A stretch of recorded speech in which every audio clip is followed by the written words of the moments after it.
Welcome to the video where we compile dozens of ghost towns from Oklahoma that I've filmed in the first 4 or 5 years of this channel. If you're fairly new to the channel, you may not have seen a lot of these videos. I used to go out and just do specific ghost town videos. I still do some of that, but I do a lot of other things now too. But I really love ghost towns, and Oklahoma has a lot of them and a lot of very interesting and beautiful ghost towns. So this is an alphabetical order, so if you want to skip ahead, you can look at the bottom of the screen and kind of go and see what towns you might want to go check out. But yeah, just sit back, relax, and enjoy a whole bunch of Oklahoma ghost towns.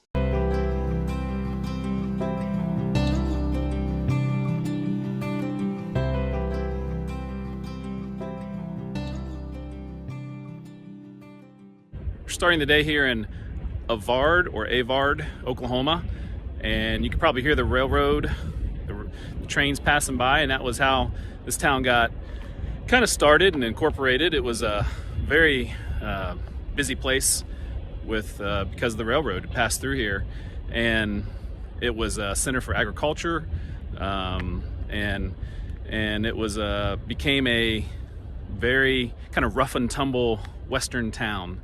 And it grew through the 1920s into the 30s. Then there was the Depression and the Dust Bowl, which certainly hurt. And then there were back-to-back years where they had tornadoes that hit this town. Obviously that hurt things, but the entire town responded by building a tornado shelter that could house the entire town. Pretty interesting. But then later in years, it became just kind of more, remote out here. The big highways passed it, and got dwindled smaller and smaller, but the railroad is still busy. Multiple trains have passed through since I've been here, so very, very cool place to start and definitely a neat place to visit.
I'm standing in what I think is close to the notorious ghost town called Beer City, Oklahoma. And this place epitomizes what no man's land in some ways was all about. We are just south of the Kansas border. It's right behind me, just a couple miles. And because there were no laws and no rules here in no man's land, people would come down from Liberal, Kansas, which is right up this road, and party the night away in a place called Beer City. You can imagine the type of businesses it was filled with. It was a bunch of bars and saloons and brothels, and just a place of ill repute because people could come and do anything they wanted with no repercussions. And to imagine something like that is pretty wild. There's a local legend story that there was someone trying to create some law enforcement in the town because it was such a rowdy place, and so he kind of named himself as the officer of Beer City.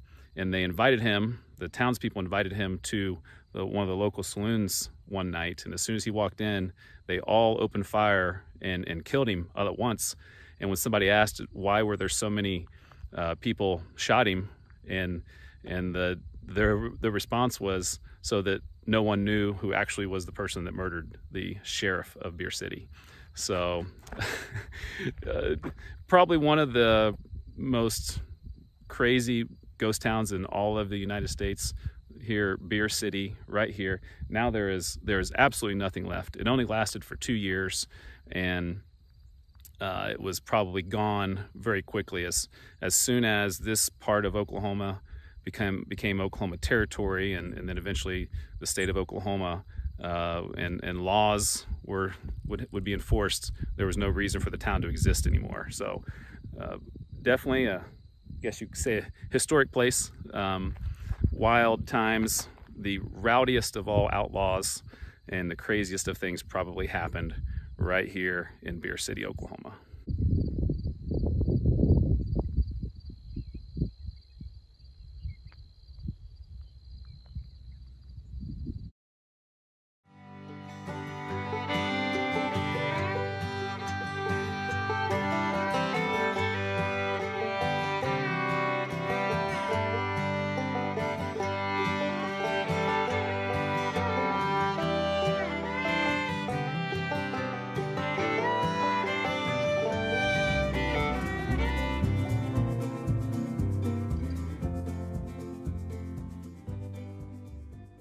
This bridge right behind me was not built, obviously, a long time ago, and so because this bridge wasn't here, it cut off Blackburn from more potential people to be able to come to the town, and so now it's probably a little bit too little, too late, but it's a beautiful spot right here on the river. I'm down here along the river, and right above me is the town of Blackburn, and it's down to about 70 people, and glory days are behind it, but still a beautiful place to visit.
Capron is listed as online as an inactive town.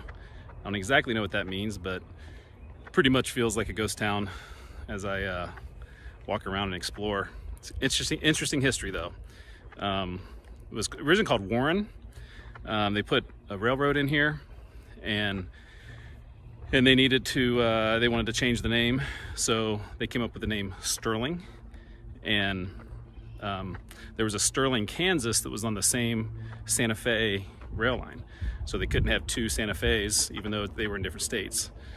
So then they went with a couple other ones like Virgil and Kermit, and same kind of deal. There was already places named that, and they finally came up with Capron. Was named after a guy who was in Teddy Roosevelt's Rough Riders group, which is an interesting, if you go back into history and start learning about the Rough Riders, but he was one of the men that was in that group, and so they decided to name the town Capron. It was a pretty successful town, a couple hundred people. There are census figures back quite a ways, and it was, I guess you could say, a pretty successful town. And then in 1939, a tornado came right down Main Street and demolished most everything that was here, all the businesses, or most all the businesses, the school, and I guess the tornado came in the night, and it's said that you know, there's so many trains that pass through here, like all the time, that the tornado and a train sound the same. So a lot of people thought it was just a train. They woke up the next morning to come find their businesses demolished. So they rebuilt, and but from there it certainly went downhill, and over time has crumbled, you know, literally crumbled. There's buildings all through Main Street that are crumbling. The school, which was a point of pride in the community for a long time, is crumbling. And so interesting town, certainly a lot of interesting things to see if you like ghost towns and abandoned buildings and old buildings, and pretty good story behind the rise and fall of Capron as well.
Just a mile or so down the road from the town of Capron is the cemetery, and I'm ending this video here because kind of a noteworthy story, I guess you could say, in the history of Capron.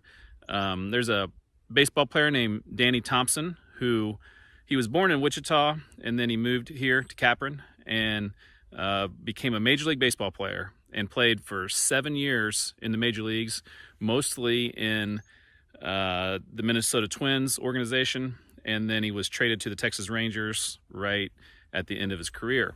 And he wasn't just a baseball player. That was, not the story. It would be remarkable for a town like this to have a professional athlete like that, but his story is even a little bit more unique, because in 1973, in the middle of those 7 years of playing Major League Baseball, he was diagnosed with leukemia, and then ended up playing 4 more years with leukemia. And 10 days after his final at-bat with the Texas Rangers, he passed away. And he's buried here in this cemetery right there, and next to his wife. And so, there's definitely a legacy of that started when he passed away, of cancer funding. There was a golf tournament that was kind of organized by Harmon Killebrew, who was a famous baseball player of the day.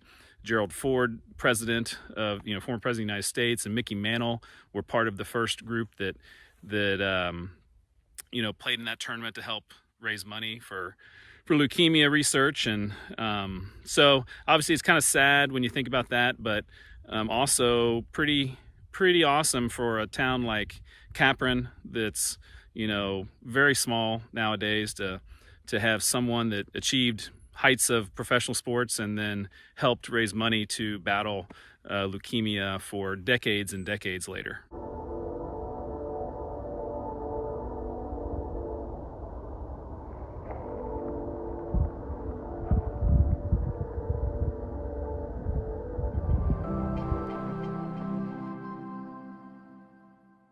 Okay, this is Main Street of Cardin. This is called First Street, and this is another ghost town here in the Tar Creek Superfund site. Cardin was actually named Tar Creek. That was its original name in 1913. In 1920, it changed to Cardin. It was named after one of the original founders, and officially closed down. I think I read about 2009, and everyone was bought out by the government and moved away, and so there's no one here anymore, except for there's a building right here and a really beautiful water tower.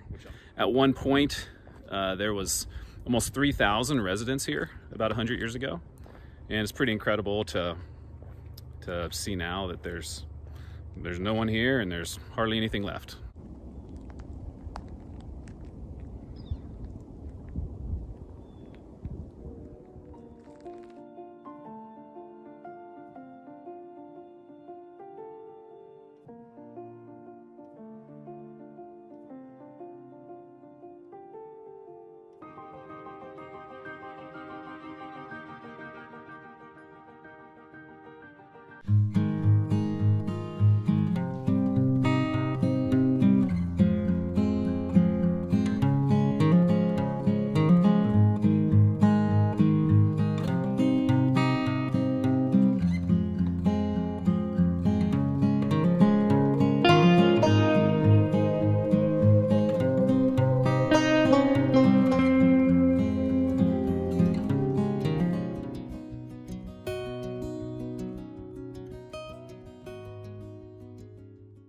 Carter 9 is kind of an unusual name for an old town. The reason it was called that was because it was the Carter Oil Company, and 9 was its numbered location within the township, and so Carter 9. And had a pretty brief life. 1928 to 1945 was the post office, and it was abandoned by the 1950s. It was a company town where people would live and work for the oil company, and they would live in houses provided by the oil company, and sometimes you would go to the local store and it would just be deducted from your paycheck. But they did have a school, and up to like 300 houses. And then pretty quickly after the oil boom subsided in this area, the people that were living here moved over to nearby Scheidler.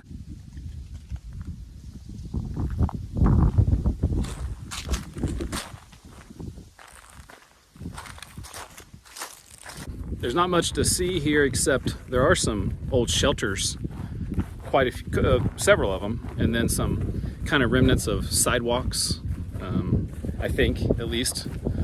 Hard to find online information about Carter 9.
Centralia, Oklahoma is definitely qualifies to be a ghost town. It was in the late 1800s when this town was started. There weren't really a lot of roads, and so this was centrally located between railroads that were 15 miles apart on each side. And so farmers could come here and do business and get what they needed, and then once roads started happening and the railroad didn't come through here, the need for this town became less, and a combination of of fires that they couldn't put out because there was no water system out here, the Great Depression, and just advancements in, you know, technology really doomed Centralia. But it did have 750 to 800 people around 1915, and then slowly declined and became unincorporated, and now it's very few people, a bunch of old crumbling buildings.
Cloud Chief, Oklahoma was the county seat.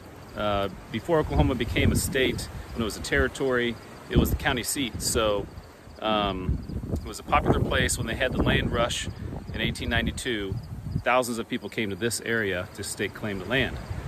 There were battles over county seats back in those days, and the nearby town of Cordell eventually became the county seat. They had a lot of issues back and forth with that, but then over time, Cloud Chief, you know, shrunk and became a small town, and now it's not incorporated anymore.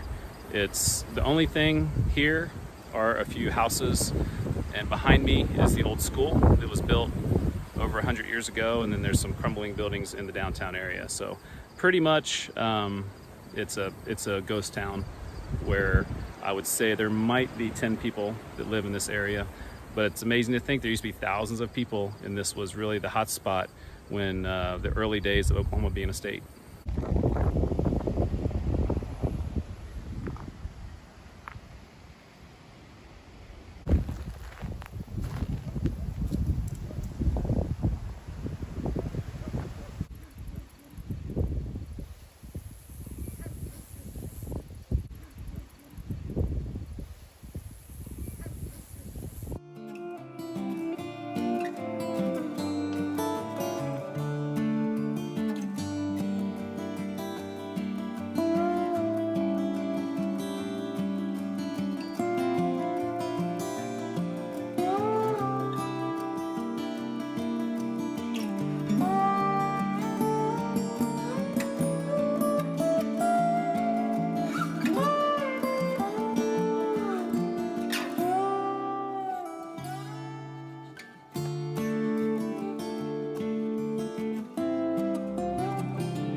Starting the day here in Cogar, Oklahoma, and while there's not a lot of information about the actual town of Cogar and the history, it's actually a pretty well-known place, especially for people that like to take photographs of ghost towns. And the reason is because where I'm sitting right now, this is an old general store, gas station type thing, and it was in a movie scene in the movie Rain Man with Tom Cruise and Dustin Hoffman. I think they were in a phone booth or something like that, and were stopped here to make a call at a phone booth back before cell phones, when you had to stop and make phone calls. And this was where it happened, right here in Cogar, Oklahoma. I don't know why they picked it.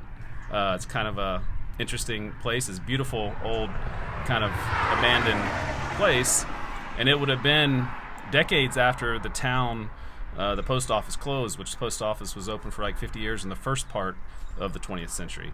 Other than that, there's not a lot known that I could find about the history of the town, and it was probably pretty small, and this was a little, you know, oasis in the middle of the rural areas here of Oklahoma to stop and get what you needed. It's really, really interesting to see it. I mean, they've kind of preserved it, you could say. I mean, it's, you know, the old signs and the old gas pumps. It's 49 cents a gallon on there. Really neat place to stop. And I was a big fan of Rain Man. And one of the reasons was because it was filmed partially in where I grew up in Cincinnati. And now to see, you know, part of it is in Cincinnati, and now I've visited another of the filming locations of Rain Man. Is pretty cool. No, Lenny, just shut up a second. Let me see if I understand this. Very small. Yeah. It's going to cost me $10,000 additional for each car. It's very crowded. Is that Ray? Just crowded please, just in here. one little second, okay? Yeah, Yes, we're going, Ray. Just take it easy. Just take it easy. Huh? Where am I going to find a television round? 8 minutes to walk there. You got 8 minutes to walk.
Douglas is still an incorporated town.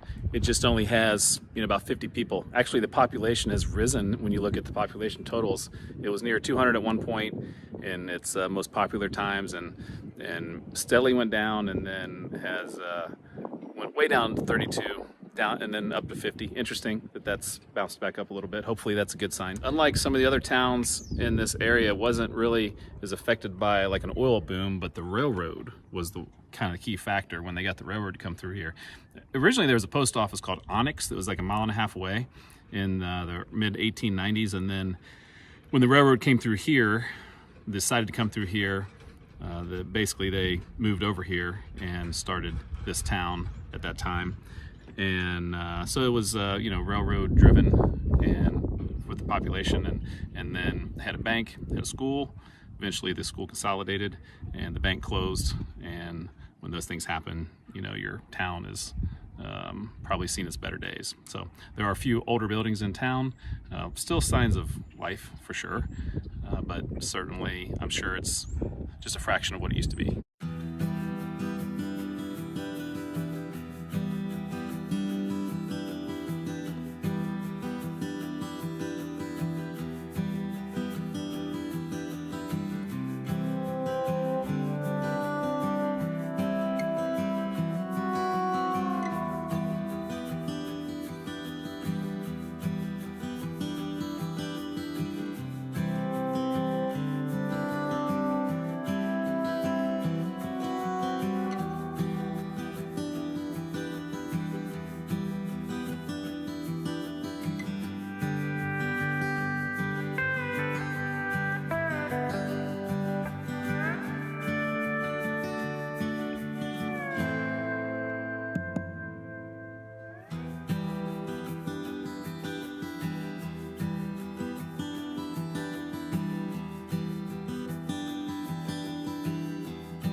So I'm standing on what I think is the main street of Douthat, Oklahoma. This is a ghost town that there's not much information on. It's part of the Tar Creek Superfund site that Pitcher and Treese and all these places out here are part of. And now it's kind of an abandoned little spot on the road. There's a few remnants here. Let's take a look around and see if there's anything left.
Standing in downtown Fallis, Oklahoma.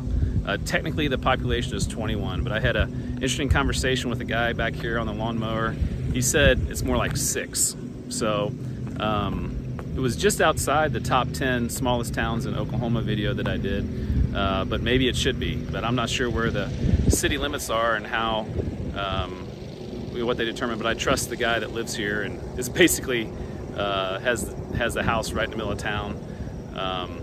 You know, there's said to be 400 or 500 people in this area one time. It was a kind of a booming little town, and you know, just like a lot of these towns, it just being isolated out here, it was not able to sustain the population as time went on, and it's just slowly declined every census, and officially at 21 in the 2020 census. But a beautiful area, a lot of red dirt roads to get out here, and even the asphalt roads are covered in red because of all the dirt people track on their vehicles and then get on the main roads. So a very beautiful area.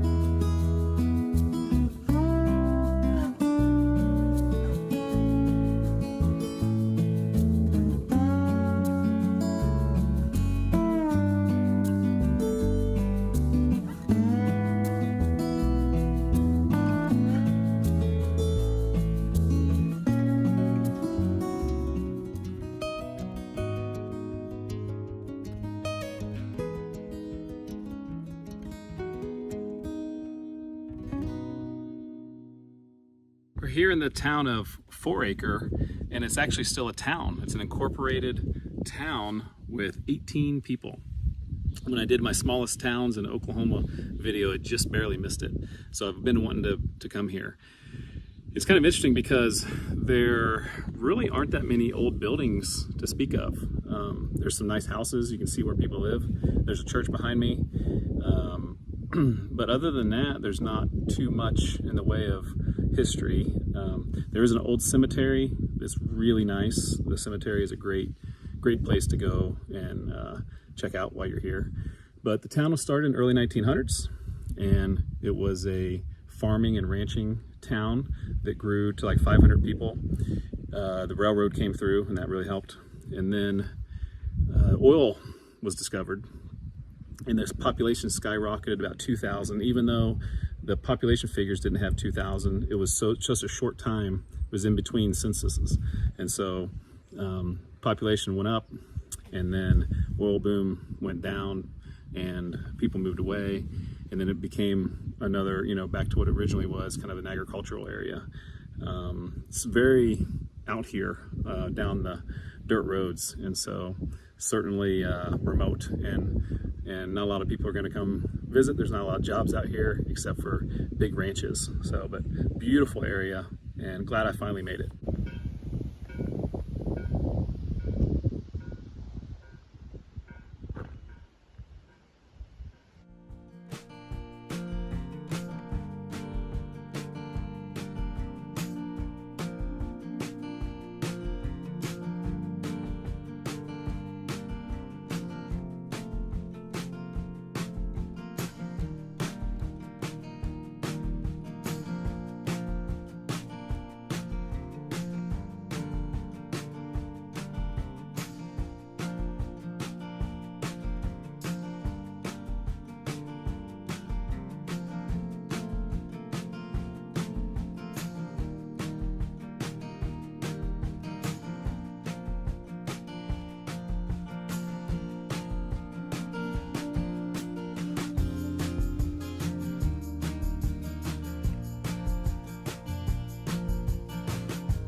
Of these towns on Route 66 I'm exploring today, Foss was the largest one. It was a town of about 1,000 people, so it was a major trading center on the railroad here.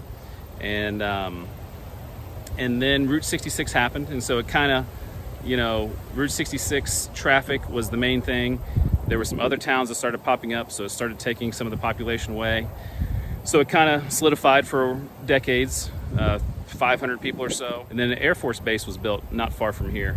And so that, created a little bit more economic benefit. And then once that closed, the town dwindled into the population of the 100s in the 1970s. And since then, the population has been in the 100 to 200 range. And then the last census is at 101. So Foss is hanging on. There's still people here. There's a town. They still have a, proud history. But it's definitely getting smaller and is just a fraction of what it used to be.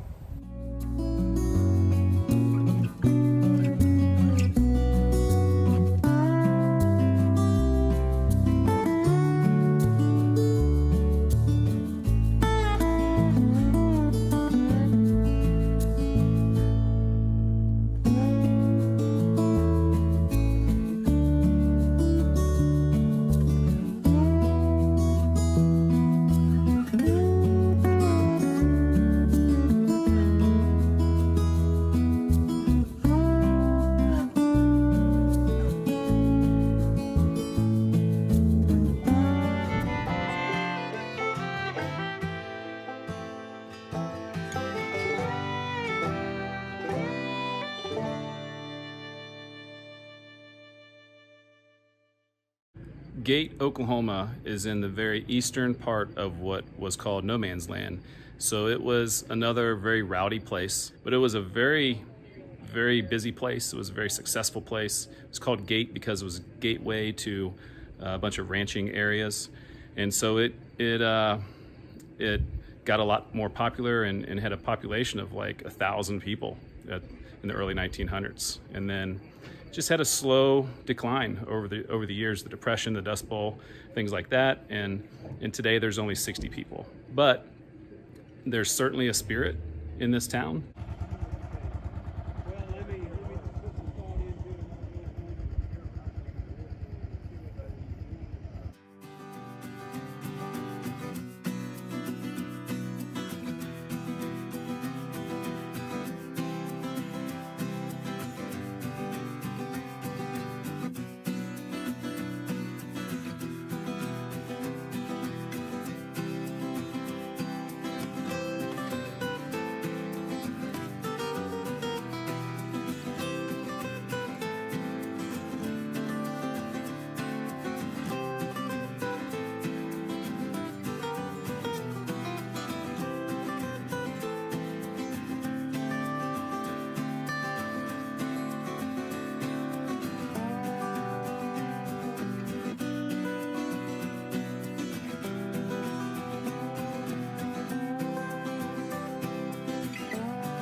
Grainola, Oklahoma. We're not too far from the border with Kansas, and this is the old school, and you can see right on into the school, and pretty interesting to see the crumbling from the inside. Usually you just see it from the outside. But Grainola was started in the early 1900s, about when the state of Oklahoma officially became a state, and it was a railroad came through here, and the town grew nearly 500 people.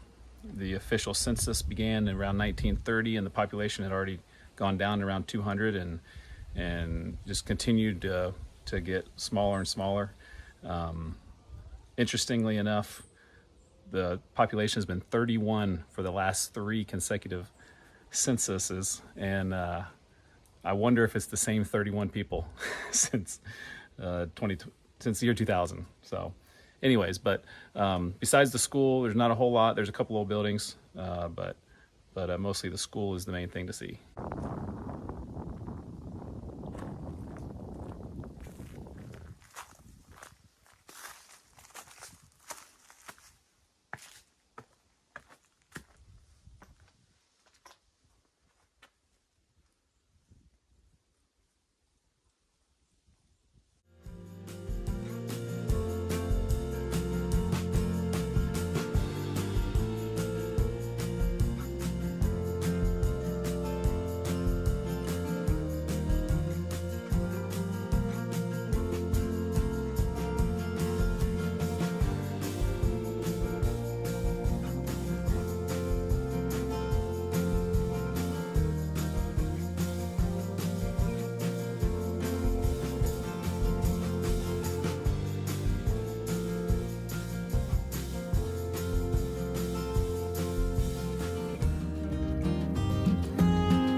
I am in the Native American village of Gray Horse, Oklahoma. This is a kind of a fascinating place to visit. I'm currently in this roundhouse building, I guess you could call it, where they have ceremonial dances every June, and this is the third iteration of this building. It was originally built in the early 1900s, burned down at some point. They rebuilt it in the 1960s, and then just 3 years ago they built this one. And I was talking to a guy that lives here actually, and he was telling me the whole story, and very proud of the history here. The first settlement, or the first store in the settlement, was in 1884. The Osage Indians asked for there to be a store set up so they didn't have to go so far to nearby towns, which wasn't very nearby in 1884. So this is kind of how the town started and how the town was established. And as they constructed this building, it became a place for the natives to congregate and celebrate, and really became a source of pride in this community. This area gained national prominence for some murders that happened called the Osage murders in the 1920s. The town had kind of started to grow wealthy because of discovery of oil in the nearby oil fields.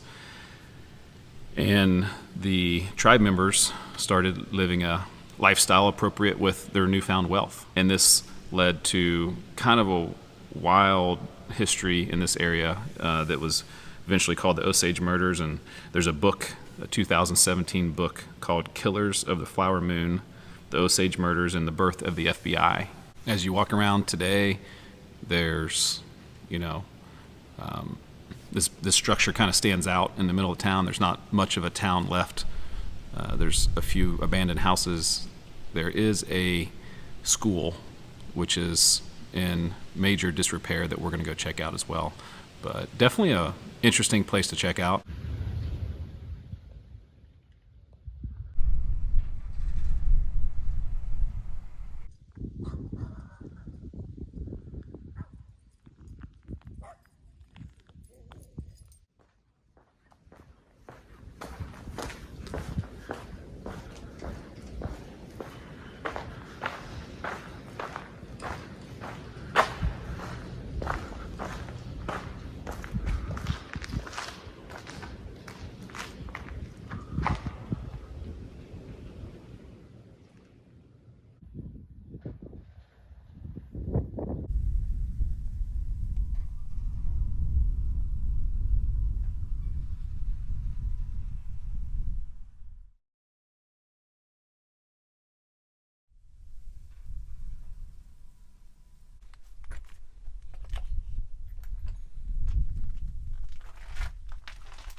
Hext, Oklahoma was never very big.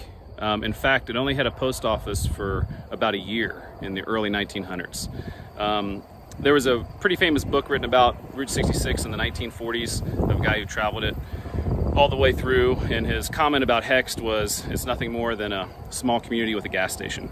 And obviously the gas station is gone, but there's a significant school that was here, which is interesting if it's such a small community. It's a pretty large school, and there's also the only other building is a Baptist church.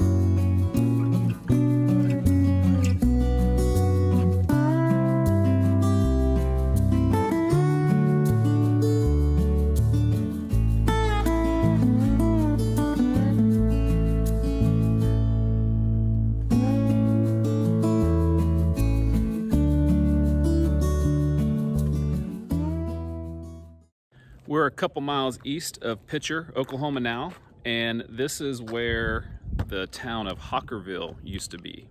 And this would have been, I guess, the main street, although I think it was more kind of back that way, maybe over in here. Because this is Oklahoma, and then this is Kansas. So right here, this road, you know, is on the state line here. But yeah, there used to be a town here of almost 1,500 people, and now there's not much here at all.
I've not been able to find a lot about Hopeton, although right behind me, which is very interesting, is the Hopeton State Bank.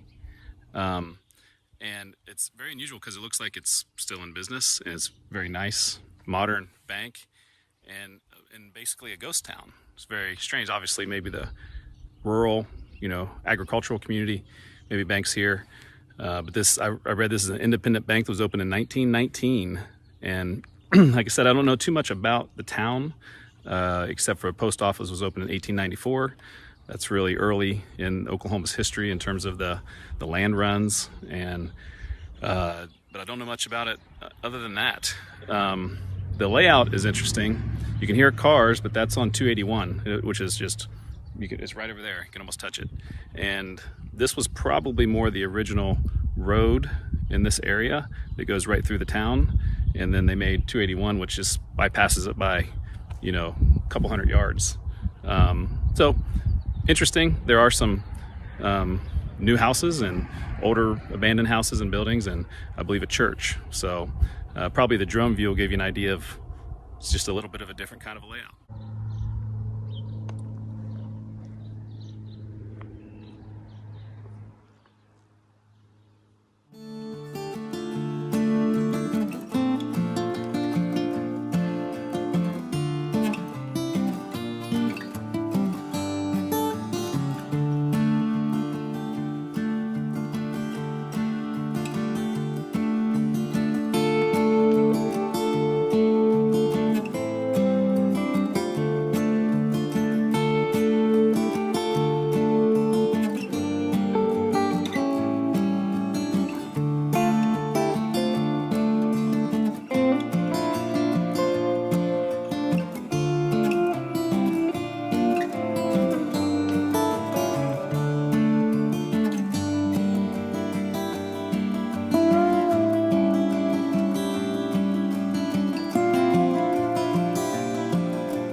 Ingalls, Oklahoma, was never very big, and it's still not very big. So I guess you call it a ghost town, but it had about 150 people in it. These buildings actually behind me are replicas of buildings that either were or might have been in Ingalls 120, 130 years ago. Ingalls around these parts is known for what was called the Battle of Ingalls. Notorious outlaws, the Doolin and Dalton gang was here, and I think there were 4 guys in that who caused havoc. And Ingalls kind of turned a blind eye because they would spend money here and help the little town of Ingalls. But then when law enforcement from Stillwater and Guthrie, which are nearby cities back then, the bigger cities, heard that they were here, they came down to try to apprehend them, and a fight broke out. The gang escaped, I think, except for one of them, and then but like 3 of the deputies or officers were killed just down the street here. And there's a little monument kind of talking about that and the history of that. So it's very small, very quiet. All the houses that are around here look newer and in pretty good condition, but there is some little bit of outlaw history in Ingalls, Oklahoma.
The last stop is Ingersoll, Oklahoma.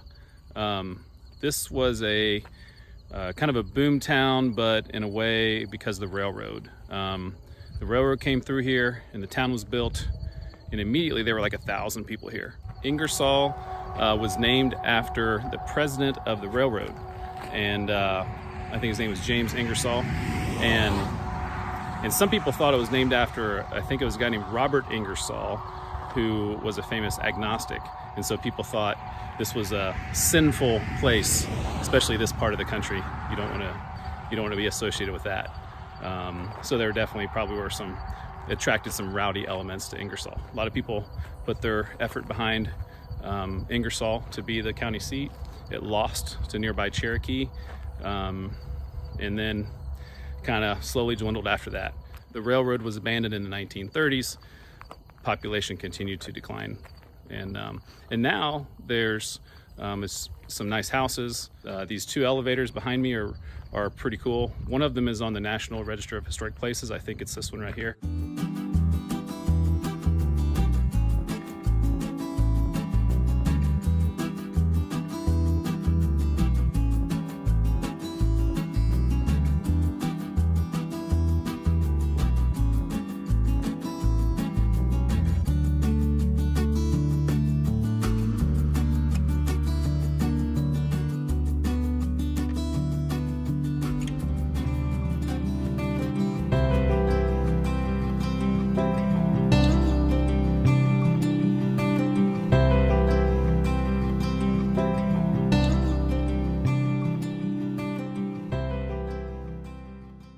This is the furthest by far settlement in the western part of the Panhandle. In fact, we're only 2 miles from New Mexico this way and 5 miles from Colorado that way. So it's a gorgeous area. It's right near Black Mesa, which is the highest point in Oklahoma, which is around 5,000 feet. But the drive-in is beautiful. This little town, or used to be a town, is surrounded by a very beautiful area, and it's a very unique place. There are a lot of awesome old buildings here, like the one behind me. This was a courthouse, actually, when hey, there's a dog barking at me. This was a courthouse when Oklahoma first became a state, and this was the county seat of this county. And then shortly thereafter, they moved the county seat. But this building behind me in the early 1900s served as courthouse. But also what's very interesting about, they're so far west, and they really aren't, it's not really associated with Oklahoma very much, that they are in the mountain time zone here in the town. Even though it's officially in the central time zone, they work on the mountain time zone because they pretty much associate with the people and do business with people in the mountain time zone.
Another ghost town and another cemetery is basically all we've found. It's all we found all day today so far. But Lawrie here, it's about 1.5 miles from where the dot is on the map is where the cemetery is, and had post office for a few years in the late 1800s.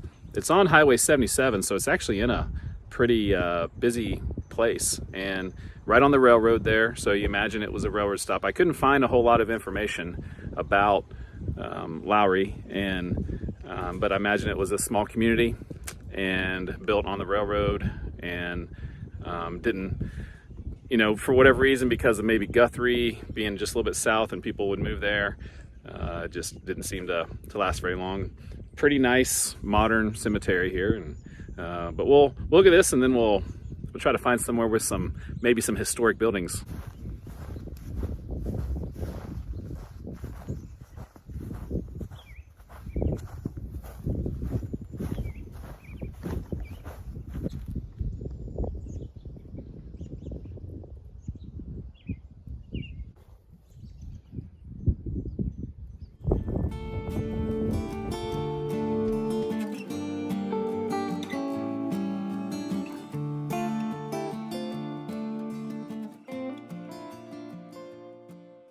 Lenora, Oklahoma was once as big as 400 people.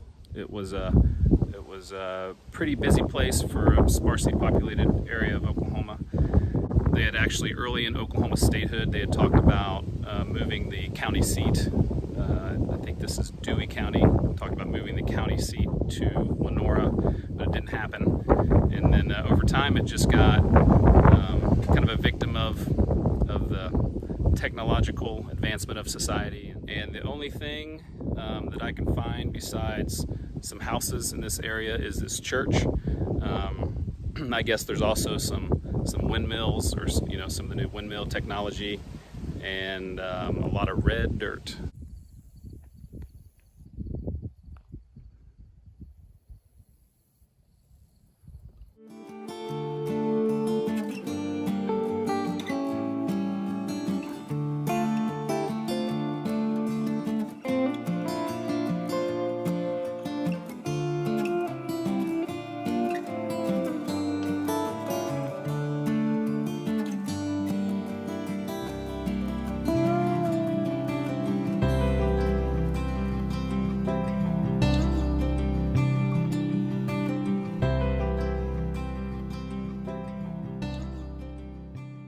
So right down the road, right down here, is where Little Chief was. Actually, is all through here. I just met a guy who lives here, and his whole family owns all this land, and he was talking about, you know, what used to be here, and lots of people used to live here 100 years ago. There was oil industry everywhere, all around here, and just recently more recently there was a store, and it's now just a pile of bricks, or barely any bricks left.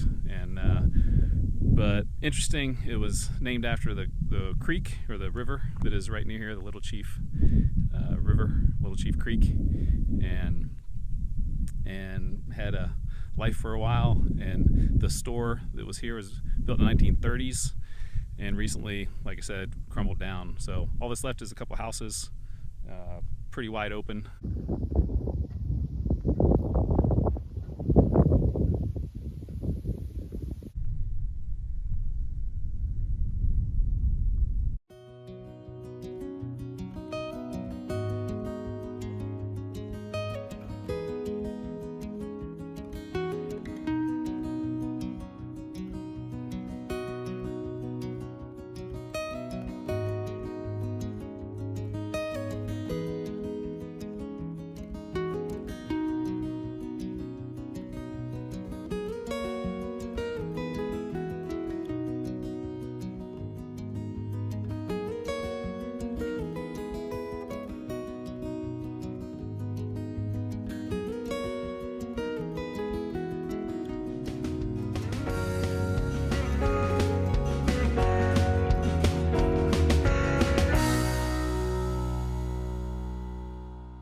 We're in Lovell, Oklahoma, and this is a place that doesn't have a lot left. There is a community here, but they've done a great job of documenting their history. And there's a couple different things right over down the way. There's a old bell from a church, and a little bit of a history about the church and the town. And then when you come over here, it talks all about different aspects of the town and the founders. James Lovell was the kind of the person who the town was named after. It was originally called Perth in 1889, when they had the Oklahoma land run and the unassigned lands and all that time. And this community developed into a town, or a community called Perth at least, and then when James Lovell moved here in the early 1890s, he helped bring a railroad here. He was just basically the father of the town here, and it built up through basically the early 1900s, and then there was oil discovered nearby, and that made a boom here. I think there was over 1,000 people living here at one time, and then like all the oil booms, there is a bust, and then fire destroyed many of the businesses in the downtown area, and obviously had a decline at that point. And so fascinating place to come look around. The streets are named Kansas, Oklahoma, and Texas, as you kind of are checking out on the map. So I think that's pretty cool. I love when they have some geographical name. And mostly as you're driving around, all you're going to find are houses, but then on the back roads in the corner of the town, I did find the old school, and there was a no trespassing sign there, so obviously they're trying to make sure people don't come and mess with it as it's crumbling. But very cool to see the old school.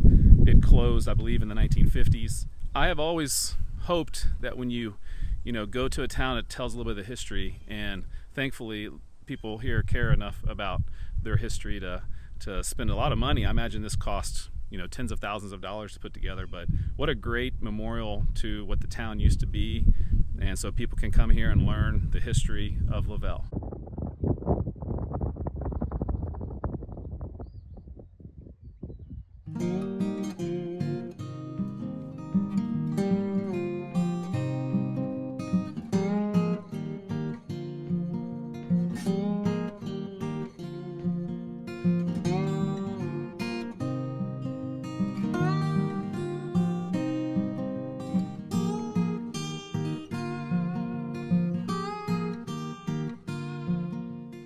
A few miles south of Lovell is the Oakview Cemetery, and this is where the founder of the town, James Lovell, is buried. And there you go, James Lovell and his wife Mary.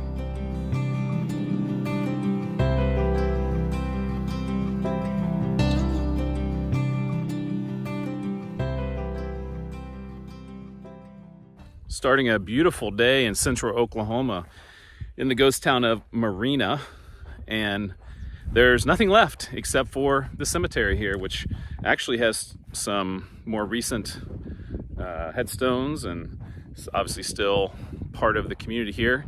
Marena was, I think it was pretty small.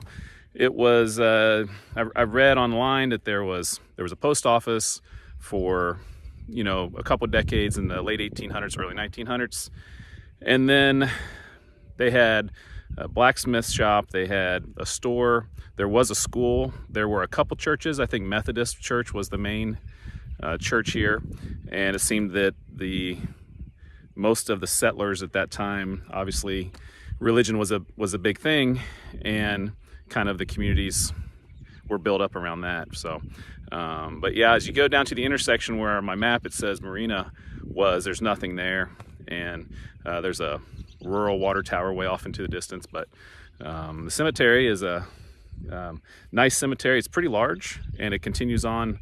There's room to continue on for a while. So interesting spot. We're really beautiful out here, way kind of out on its own. We're a little bit southwest of Stillwater, Oklahoma. Good place to start our day.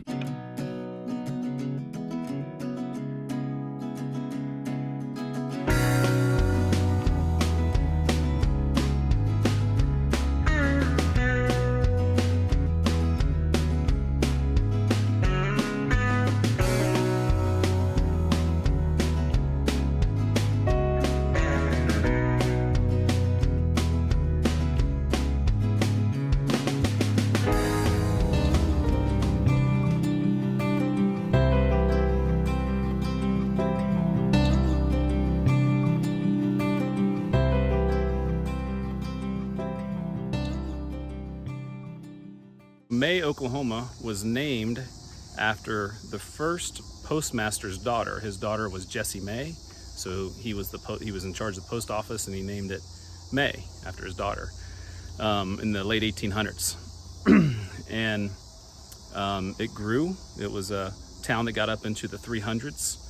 And but one of the issues it had here was it was a low kind of lying town, and got flooded often. So the flooding caused people to leave.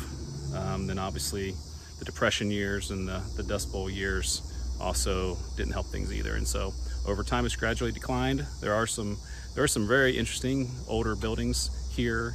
I'm not sure what this was behind me, but crumbling to say the least. And now there's just a few people remaining here in May.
We're finishing off the day in Nardin, Oklahoma, and what a, I guess, fantastic place to finish if you're a ghost town fan. This is one of the better ones I've probably ever been to, and I had no expectations when I got here. And I didn't really know much about the history of the town other than it was like late 1800s, had a post office for a while, and that's about it.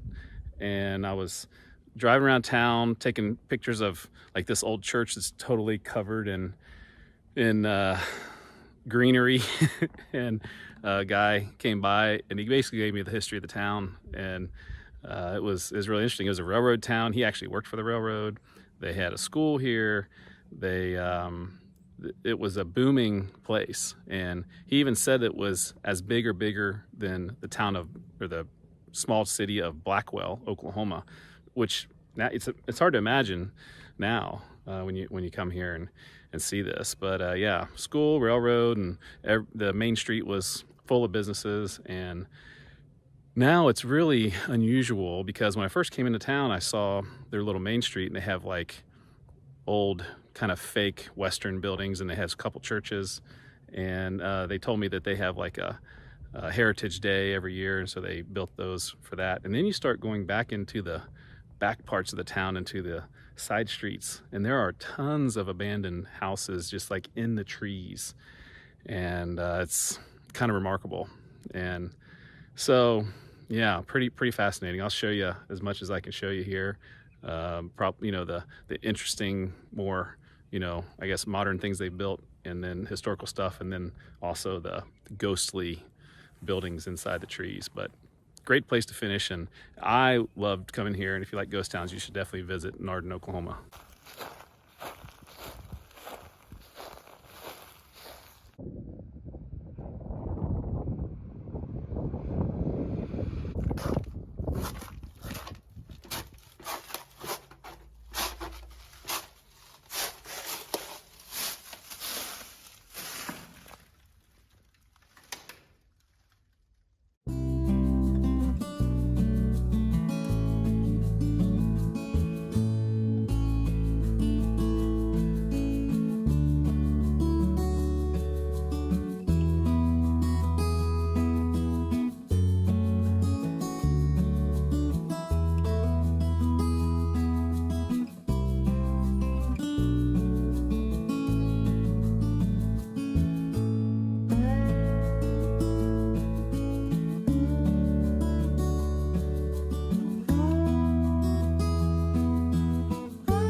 I've officially made it to the middle of nowhere.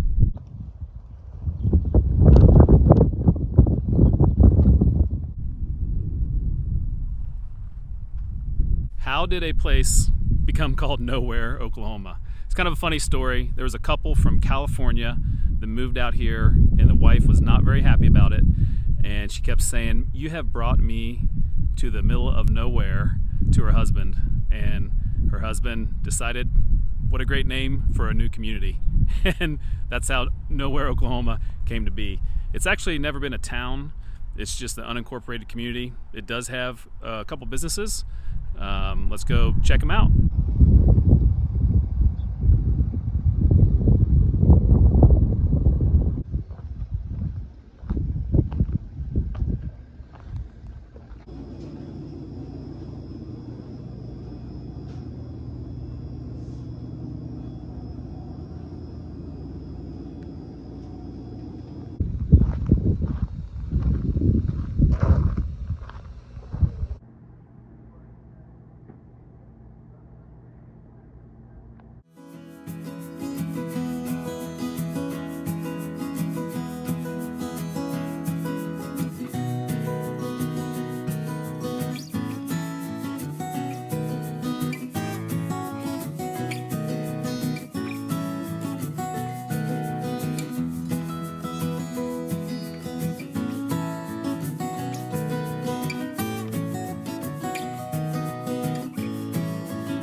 We have reached the town of Oney, which is technically called Albert, and the reason it has two different names is it was originally called Oney. It was after a friend of the guy who I think originally founded the town, and eventually they found that there was another town named Oney, O-N-E-Y, and so they had to change the name. They changed it to Albert, but apparently everyone here still refers to this area as Oney. There was even a school here named Oney, and the only thing that is referred to as Albert is the post office, of which was supposed to be closed over a decade ago, but still remains open. It's a very small post office, and so don't know if it will eventually close, but it appears that it's still open as of today. As you're going around town, there's certainly a lot of abandoned buildings. There are a few people living here. You can tell it's not totally an abandoned town. And then I'm here this is a sweet potato manufacturer farm, and so kind of interesting that it's a pretty large operation here, right in the middle of pretty much a ghost town.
Pleasant Valley used to be a pretty significant town, and as I arrived to where it says Pleasant Valley on the map, I really can't find much of anything remaining. There may be nothing remaining, or there may be scattered about, but it's got an interesting history, that's for sure, and it's in a really beautiful, beautiful place. I can understand why it was named Pleasant Valley. It was also named Cowboy Flats, and it was a place where people would bring their cattle to graze.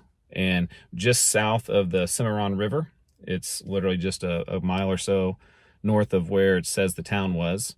It was also named Campbell, and a post office was opened named Anna.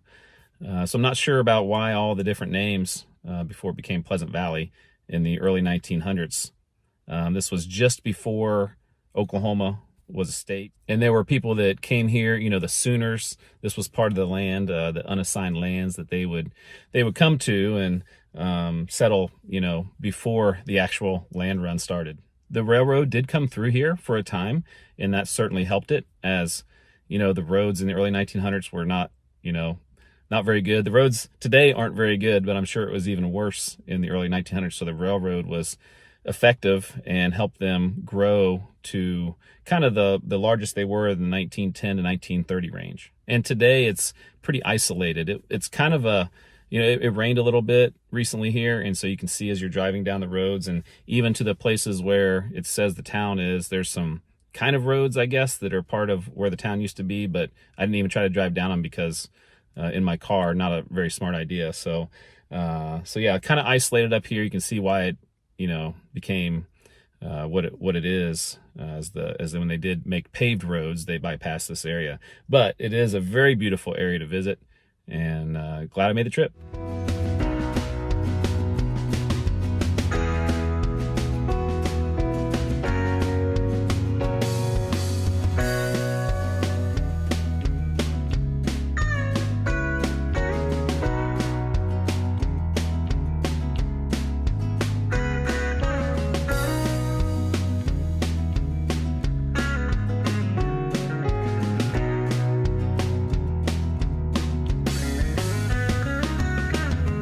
I forgot to mention, just south of town is a Lutheran cemetery, small one for this area, I guess. And there's a tree. I don't know if it had been struck by lightning, but the sign was holding it up. I thought that was an interesting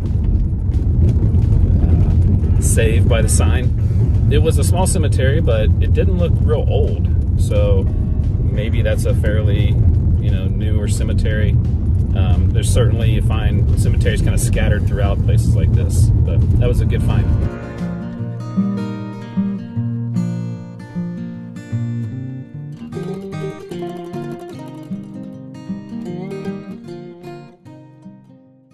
Just a few miles from Lovell is Roxana, and this was an important site because this was a big oil discovery, and this was a boom town in the 1920s. Only lasted for a very short time, but a lot of people came here, and because of that, there were a lot of rowdy times when the men got their paychecks, and so stories of prostitution and bootlegging liquor, and the outlaw Don Yeager was shot and killed here. That kind of put Roxana on the map a little bit, so to speak. But then pretty quick, oil dried up, and it was gone from most maps. But you know, it's not totally dried up. There's still a couple. There's still some oil business that looks like going on out here, but there's nothing left of the original town. There is a little marker that tells some history. It's not as detailed history as when we were in Lovell, but does give some history, and so that's a nice touch here in Roxana.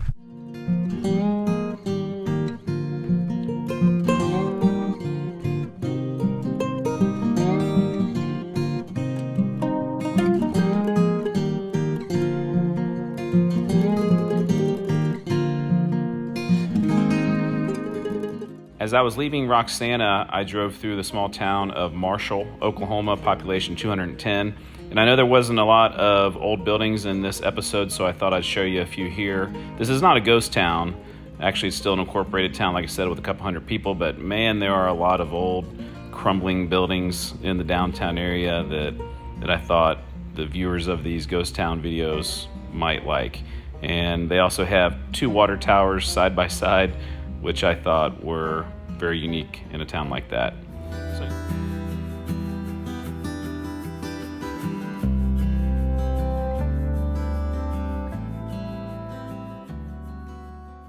I couldn't find much information out about the ghost town of Salt Fork, except for that it was originally called Elm Park from 1895 to 1902. That was the name of the post office. And then 1902 they changed it to Salt Fork. And I wasn't really expecting to find anything here. And then I found this standing right here in front of this big elevator, and it's getting windy. Ooh, it's getting windy. But I wasn't expecting to find anything. But I found this, and there are some other older buildings, around town. And then we're close to the Salt Fork of the Arkansas River, which is how it got its name. Right here is Railroad Street and on the map, so obviously there was a railroad here. I don't know when that stopped coming through here, but there are no signs of any tracks or anything like that, but obviously the railroad did come through here at one time.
Right behind me is kind of the intersection for Shamrock, Oklahoma, and kind of the main, I guess, part of the former town, now unincorporated a few years ago.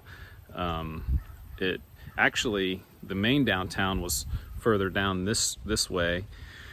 And actually, as I was driving around today, I met a local who told me the whole history of the town. And so they moved it down there because that's where the railroad was. Originally, it was a little bit farther this way, moved it down there. And then and it is an oil town. Oil was discovered here, became very popular. The original settler of the town named it after his hometown in Illinois, Shamrock, Illinois. The town took on the Irish theme. A lot of the streets are named with Irish names, and it became a successful boom town in the 1920s, and so successful that in 1932, Pretty Boy Floyd, famous bank robber, robbed the bank down the street here.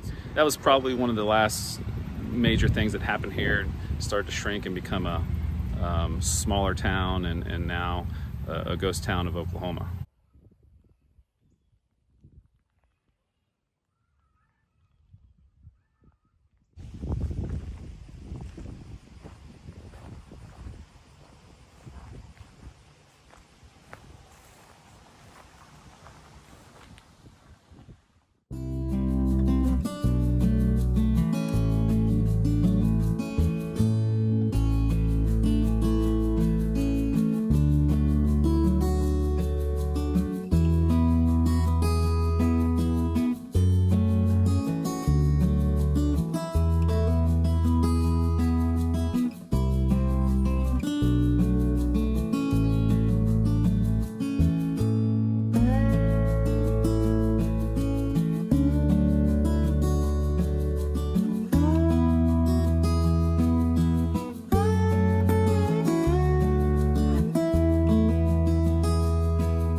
Skedee, Oklahoma was named after the Skedee Pawnee Indians. This was a late 1800s, early 1900s town, and they actually had a railroad here, and it became a fairly significant place in this area of Oklahoma, and had a few hundred residents. And then in somewhere in the 1950s, a flood washed out the railroad tracks, and then they never rebuilt them. So Skedee started to decline in population, and then down to about 50. And then in the new census in 2020, it's actually up to 62, so it's gained 12. There's this statue behind me that signifies the relationship between the townspeople and the Native Americans here in Skedee, and then some old crumbling buildings.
Our next community is Spring Creek, and it's a bit of a mystery to me, and by now I'm sure you're making fun of my tan lines there.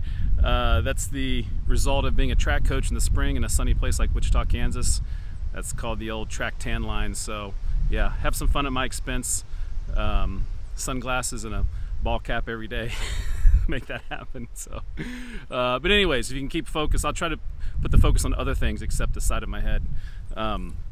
But Spring Creek is a bit of a mystery for me, and I read that there was a schoolhouse and a cemetery and a church, and as I came down through here, I found different things, but they're all kind of spread out. So this may have been the schoolhouse behind me. There's not much there. There's not much there except for some, well, there's a fireplace obviously, but there's just some scattered kind of foundational remains, and there's another building kind of down the way which is pretty old and interesting to look at. And then as you go down the street about a mile, there's a couple houses. I'm not sure if those used to be something else, or I just kind of drove through there. And then another mile or so is a church called Spring Creek Baptist Church. So it's almost 2 miles down the way, but I don't know too much about the town. Obviously there was people here enough to have a school, and there's still a few houses here. So I'll try to show you what's here, but once again, it's kind of spread out, and I read that there was maybe a cemetery here. Have not been able to find the cemetery. So any Oklahoma experts can put in the comments if they know anything about Spring Creek that I've not been able to show here.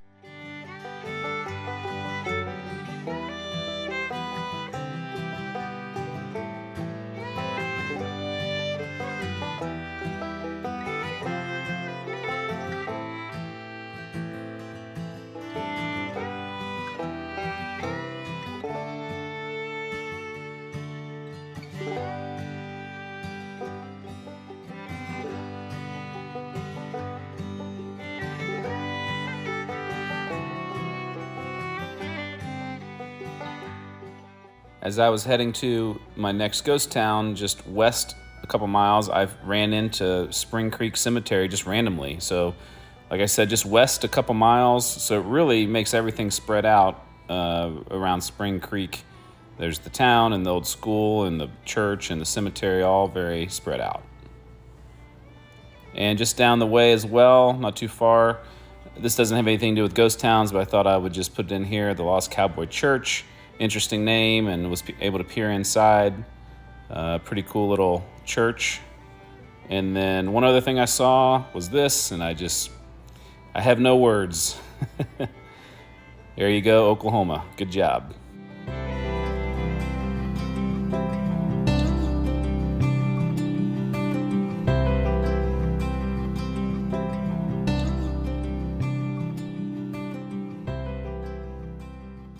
This school behind me is one of the only kind of traces of the historic parts of Sumner, Oklahoma.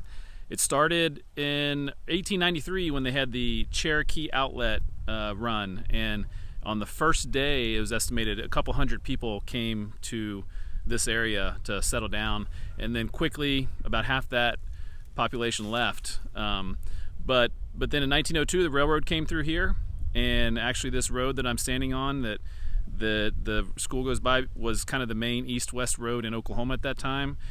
So there were businesses, and it was a growing town. And then the Depression years and it becoming more remote and different, more, I guess, modern roads that weren't here developed, and people started leaving Sumner. So there is really not much left of the school here. It's on private property, so it's no trespassing signs, so we can't get too close, but you can definitely see it's quite a structure from even here by the road. There is a church or two and just a few houses, but definitely the school here is the thing to see in Sumner.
I've always been fascinated with towns that are right on the boundaries of a state. I don't know if it's because I grew up near Cincinnati, and that's basically 3 states there, right there near Cincinnati, or part of Cincinnati.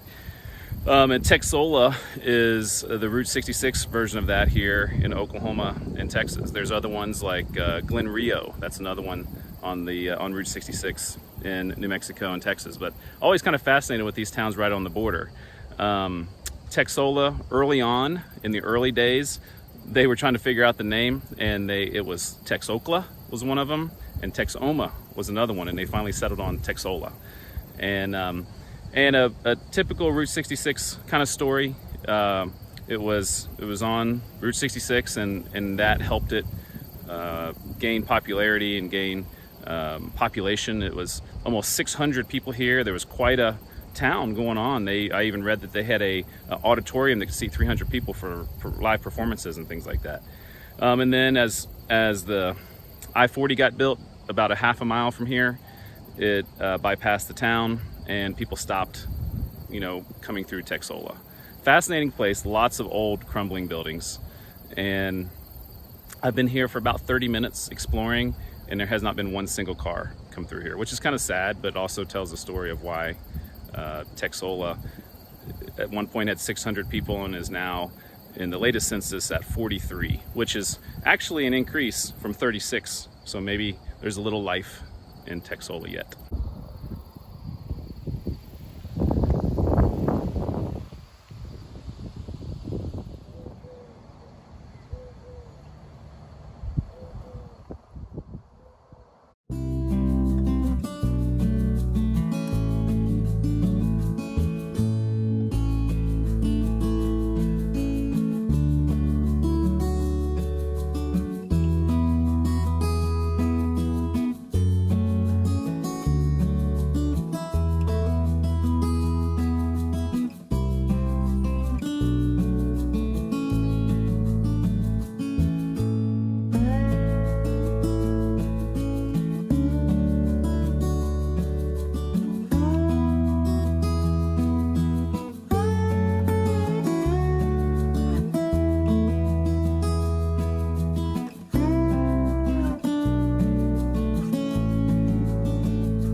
Webb City was part of an oil boom 100 years ago, almost to this day. 1922, it was created because oil was discovered in this area, and a town was started. A railroad came through here, got up to about 500 people, and then the problem here was water was scarce in this area, and electricity. There was no electricity here, so that hurt its chances of growing into a big town.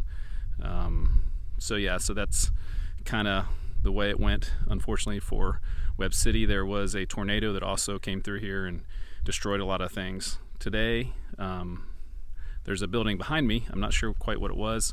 I think this might have been kind of the main street. There's a lot of houses, there's abandoned places, but there are also people that live here. It says it's an unincorporated town online. I don't know what that means, because it does have population figures for the last 100 years, but unincorporated usually means it's not technically a town, so I'm not quite sure what that means.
Whizbang, Oklahoma, officially called Denoya, because the post office didn't think Whizbang was a dignified name, was a petroleum boom town that had somewhere in the neighborhood of 10,000 people.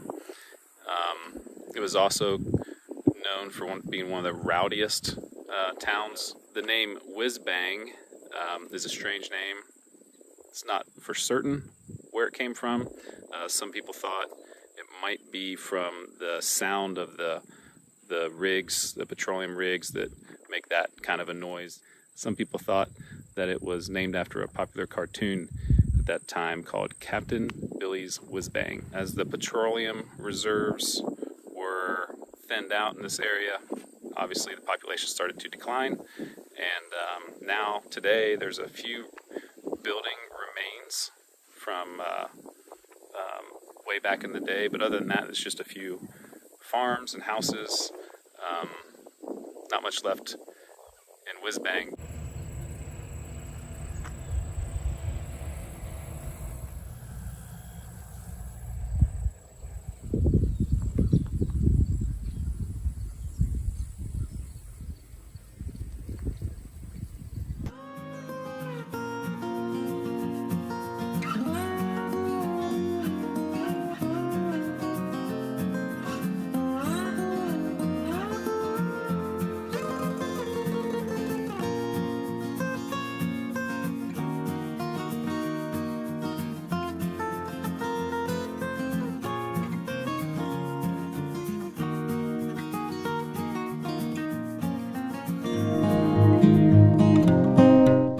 So now I am in the vicinity of the ghost town of Zincville, and I believe it's right in this area down this street. Only a couple houses remain there. Zincville was originally named St. Louis, and the reason it was is because the St. Louis Mining Company, I believe, were basically the people that were working here, and so they named it St. Louis after the mining company name. And I think about till 1954 is where I read that they ended up packing up and heading out, and no longer was Zincville. So appropriately named for a mining town, and that's where it used to be, and there's nothing there anymore.